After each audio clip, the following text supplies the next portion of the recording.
எல்லோருக்கும் வணக்கம் நேயர்களே. இந்த வீடியோவில் ரொம்பவே சோககரமான ஒரு விஷயத்தை பற்றி தெரிந்து கொள்ள போகிறோம்.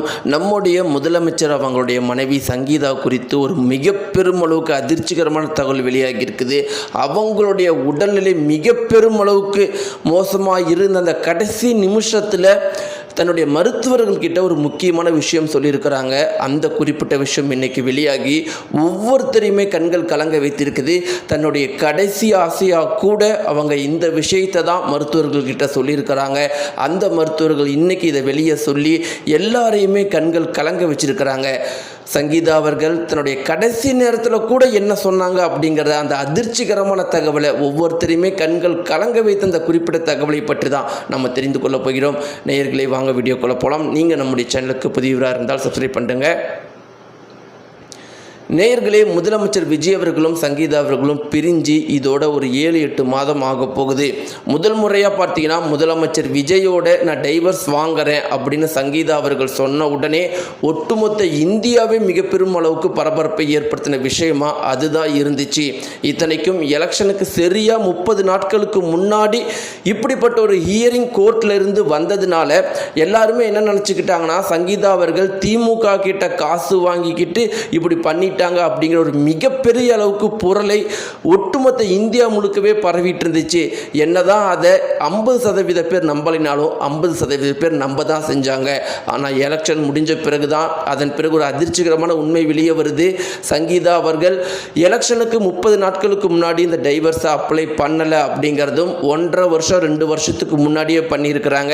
அந்த கோர்ட்டு ஹியரிங் தான் சரியாக எலெக்ஷனுக்கு முன்னாடி 30 நாட்களுக்கு முன்னாடி வந்திருக்குது. ஆனால் அந்த ஹியரிங்கும் வெளியவே தெரியக்கூடாது, மக்களுக்கு தெரியக்கூடாது அப்படிங்கிறத குறிப்பிட்ட அந்த விஷயத்தை அவங்க சொல்லியிருந்தாலும் திமுக அரசாங்கம் அதை சமூக வலைத்தளங்களில் வெளியிட்டுட்டாங்க. இவங்க டைவர்ஸுக்காக அப்ளை பண்ண அந்த மனுவையும் பல பக்க மனுவையும் வெளியிட்டுட்டாங்க. இதன் பிறகு தான் இந்த உண்மையை இப்போ தான் தெரிய வந்திருக்குது. சங்கீதா அவர்கள் மேலே முழுக்க ஒரு பொய்யான பழியை இந்த ஒட்டுமொத்த சமுதாயமும் தூக்கி போட்டுருச்சு அப்படிங்கிற உண்மையை வெளியே வந்திருக்குது.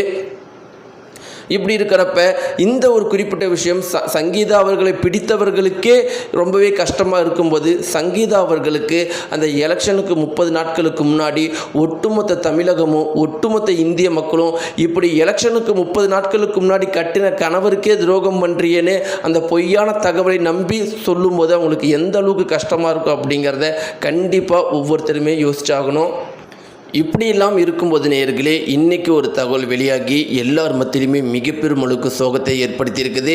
என்னைக்கு சங்கீதா அவர்கள் முதலமைச்சர் விஜய் அவர்களை பிரிஞ்சு தனியாக இருக்க ஆரம்பித்தாங்களோ அவங்க ஒரு நாள் கூட சந்தோஷமாக இல்லவே இல்லையா. மிக பெரும் அளவுக்கு மன வருத்தத்தோடையே தான் எப்பயுமே இருப்பாங்களாம். சங்கீதா அவர்கள் எப்பயுமே சாப்பிட மாட்டாங்களாம். எப்பயுமே மனசில் கஷ்டத்தோடையும் மன வலியோடையும் முகத்தில் ஏதோ ஒரு இழந்த விஷயத்தோடையே இருப்பாங்களாம். சுற்றி இருந்தவங்களுடைய அப்பா அம்மா இது மிக பெருமளவுக்கு சோகத்தை எப்பயுமே ஏற்படுத்திட்டு இருந்திருக்கான். திடீர்னு சங்கீதா அவர்களுக்கு உடல்நிலை நேற்று ரொம்பவே மோசமாகவும் மருத்துவமனையில் லண்டனில் இருக்கிற சங்கீதா அவர்கள் லண்டனில் இருக்கிற ஒரு மருத்துவமனையில் அனுமதிக்கப்பட்டிருந்தாங்க. அங்கே மருத்துவர்கள்கிட்ட அவங்க என்ன சொன்னாங்கன்னா, எனக்கு உயிர் போயிடுமோ அப்படிங்கிற பயம்லாம் கிடையாது. ஆனால் எனக்கு இருக்கிற ஒரே பயம் என்னுடைய மகனுக்கும் மகளுக்கும் இருக்கிற ஒரே உறவு நான் மட்டும்தான். ஒருவேளை என்னுடைய உயிர் பிரிஞ்சிருச்சுன்னா என்னுடைய மகன்கிட்டையும் மகள்கிட்டையும் நீங்கள் ஒரே ஒரு விஷயத்தை மட்டும் சொல்லுங்கள்.